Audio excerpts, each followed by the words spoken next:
আলহামদুলিল্লাহ, আজকে দুপুরের খাবারে ছিল পাঙ্গাস মাছ ভাজি। পাঙ্গাস মাছটা ভেজেছি, আর এখানে পাঙ্গাস মাছের পেটা বলতে ডিম কিছু ছিল, তেল, এগুলা একটু ভুনা করেছি পেঁয়াজ আর কাঁচামরিচ দিয়ে।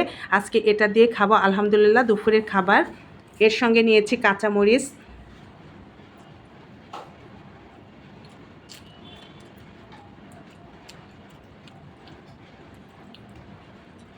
পাঙ্গাস মাছ কম বেশি সবাই পছন্দ করে না, কিন্তু আমার অনেক ভালো লাগে।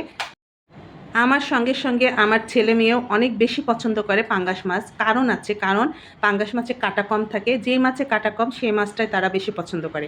যেমন চিংড়ি মাছ, পাঙ্গাস মাছ, এই মাছগুলো বেশি খেতে পছন্দ করে, আমারও ভালো লাগে। আর পাঙ্গাস মাছটা একটু ভুনা করে ভেজে রান্না করলে অনেক বেশি মজার হয়, বোঝাই যায় না যে এটাতে তৈলাক্ত মাছ।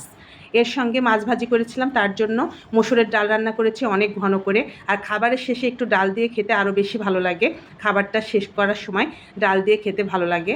আর আমরা বাঙালি, ডালে ভাতেই, ভাতের সঙ্গে ডাল থাকবে এটাই স্বাভাবিক। আর ডালটা যেহেতু বাচ্চাদের অনেক পছন্দ, সেজন্য রেগুলারই রান্না করা হয়।